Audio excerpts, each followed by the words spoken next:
我是四明昌。对了，从这节课开始，我想基本上纯用英文授课，所以从现在开始我就少说一点汉语。那么在这节课的目标是教大家怎么样去 summarize. So in this class, we're going to learn how to summarize the story that you heard me reading in the first class. If you're still having some difficulty understanding the story, so understanding some of the English, don't worry. My Chinese colleague is going to take you through the English text from this book, sentence by sentence, paragraph by paragraph, and he's going to teach you every unusual word, every interesting phrase, as well as a lot of interesting sentence structures. So once you've gone through those classes, you'll not only be able to read the story extremely fluently, but you will have also learnt a huge amount of useful vocabulary. But in this episode, before we dive into the details of the text, this episode, what we want to do is teach you how to tell this story in just a few sentences. Now, what's the point of that? Well, at the end of the day, what we want to be doing in this series is teaching you how to share stories with foreigners, how to share stories with friends you may know who are from abroad, or maybe with a foreign teacher, or maybe you don't have any friends from abroad at the moment, but you're hoping one day to study abroad or maybe even work abroad. So what we hope is that you'll have a great store of stories in your mind that you'll be able succinctly and concisely, that means using very few words, that you'll be able to tell to your foreign friends. And I think this story about Cai Luan and the invention of paper is a particularly good one because it will really strike a chord. Strike a chord means 引起共鸣. It will really strike a chord with many foreign friends because foreigners love stories about discoveries. I'm sure everyone knows the story about, which is actually, I have to say, it's not a true story, but it's a story that is often told about Newton, when he was sitting under an apple tree and an apple fell on his head, and from that experience he came to his theories of gravity. So those kinds of stories, especially where a very intrepid and persistent man or woman sees something by chance and through that chance encounter with something comes up with a brilliant discovery. There are so many stories, both in Western history and Chinese history like that, but the Cai Luan story is a perfect example of that because, as you know, Cai Luan knew that there was a problem. He knew that people were writing on materials that were inconvenient, too expensive. He knew it would be wonderful if he could find a new material. But it wasn't until he chanced on a fishing trip to find what looked like a piece of rubbish to everyone else that he was able to come up with his invention. Now, the way we've summarized this story uses very simple vocabulary. There's a couple of more difficult words which I'm just going to take you through now. One is a word, dynasty. Sometimes it's pronounced in America as dynasty, but in England we tend to say dynasty. And dynasty is the word we use in English to describe the Chinese word 朝代. So Cai Luan lived in the Han dynasty, the Han Chao. We've also got a word inefficient, which is obviously the opposite of efficient. But I think we can now probably just dive straight into the story. Okay, so now we're going to start the first sentence of this summary. Before the Han dynasty, people used expensive or inefficient materials to write on, such as silk, bamboo, and tortoise shells. Okay, let's start reading the story now. Before the Han dynasty, people used expensive or inefficient materials to write on, such as silk, bamboo, and tortoise shells. Now, in a moment, I'm just going to read that sentence to you again because it is rather complicated and has different parts to it. But before I do read it again, I'd like to point out that this is an ideal first sentence to summarize a story. Why? Because it tells us the when and the where. How does it tell us the when and the where? Well, the Han Dynasty was a particular period of Chinese history. Quite a long period, admittedly. If we take the Eastern and the Western Han, it lasts about 400 years, but it still places us well back in history, back at least, or close to, or more than 2,000 years ago. But it also tells us, of course, that this is happening in China, because there was only a Han Dynasty in China. But the other thing that this first sentence does is it immediately gets us into the problem of the story. I've often talked about this in other episodes, that stories need to have a problem, or most stories need to have some kind of a problem. And if you look at most stories, you'll find that they tend to form the pattern of being a solution to a problem, the slow working out of a solution to a problem. So when you're beginning a story, as soon as you state a problem, that's how you're going to draw your audience in, and they're immediately going to start thinking, okay, so how was this problem solved? Now, in fairy stories, or in another episode we talked about the story of the year monster, Nian, the problem was Nian was eating people, okay? Or the dragon was killing people. Those are often the type of problems that emerge in young children's stories.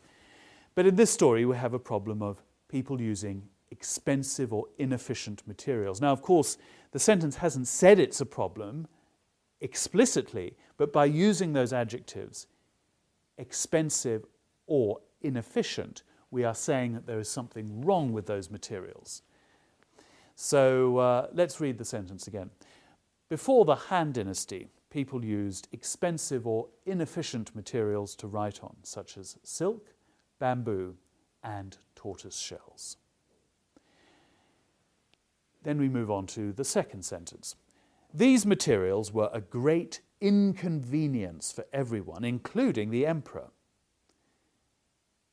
So in this second sentence, what we've done is to state the problem more clearly.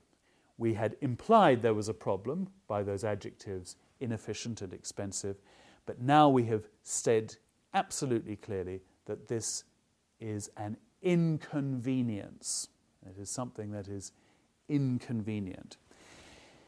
We often say in English that necessity is the mother of invention. When you need something, that's when discoveries are made. We could also change it to say that inconvenience is the mother of invention. What makes a great inventor start to think of something to invent? He starts from looking at what is not convenient about his life.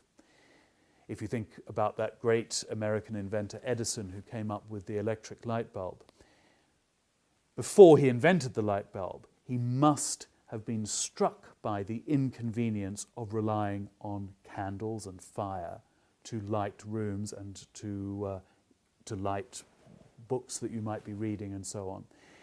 Invention nearly always starts out with that in mind. Or in more recent times, Steve Jobs inventing the iPhone, definitely in his mind would have been the idea of how inconvenient life is when you can't just take your computer everywhere with you. And he probably had in mind the idea of how much more convenient it would be if you could have a mobile phone that could be combined with a computer. So inconvenience is often a word that, or often an idea and a notion that sets people on the train of inventing things. Okay, let's move on to our next sentence. Tai Luen set out to discover more adequate and convenient writing materials to help the emperor and his country. Okay, so at this point we've really set up the story. We've introduced our main character, we've introduced the problem, and we've introduced the fact that our main character is set on solving that problem. And now we get to the turning point of the story, the moment where discovery is going to be made. During an excursion outside the city, Tai Luen came across a foreign material which sparked his imagination and curiosity. Okay, there are a couple of, I'm going to read that sentence again in a moment, but there are a couple of small language points I'd like to bring up there. You heard that word foreign, a foreign material. Now you're probably thinking of foreign as being someone like me, someone not from China.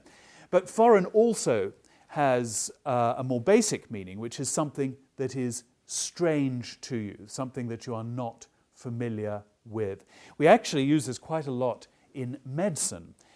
Sometimes doctors will say that he ingested, that means he ate, a foreign body. A foreign body meaning some item that the body is not used to having, maybe some kind of a poison or some kind of a plant that's usually not suitable for eating.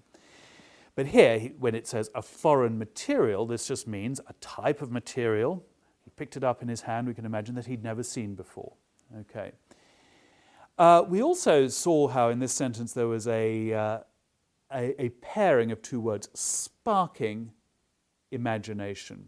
That's a good 搭配，这个是一个固定搭配, and that's a good pairing to learn to spark the imagination. Okay, let's read the sentence again. Cai Lun came across a foreign material which sparked his imagination and curiosity. So now we know that there's something that's important about this piece of material, this strange material that he's found. But we still don't know how it's going to solve the problem, although we've probably already started to guess.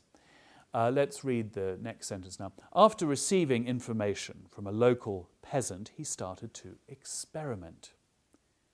Finally, after doing a lot of testing, Cai Lun invented the first forms of paper.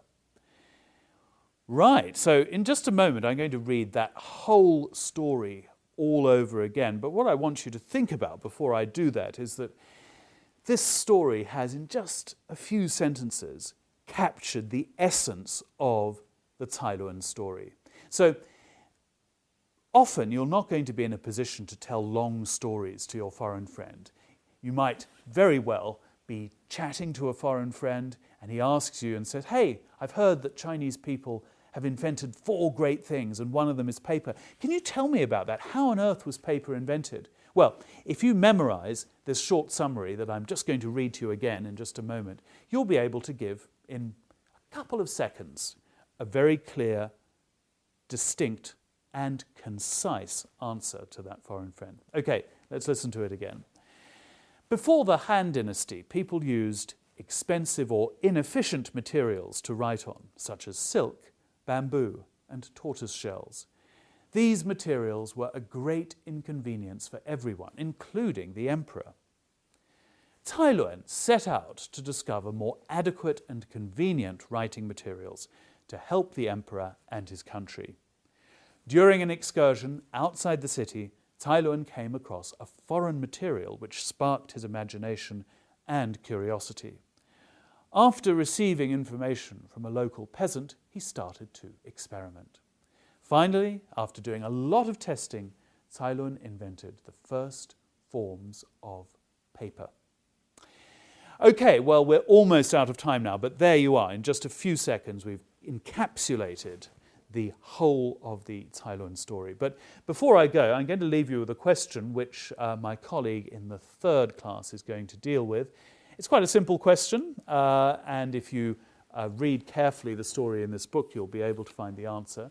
The question is, what did Cai Lun do before he invented paper? Okay, that's it from me. Bye for now.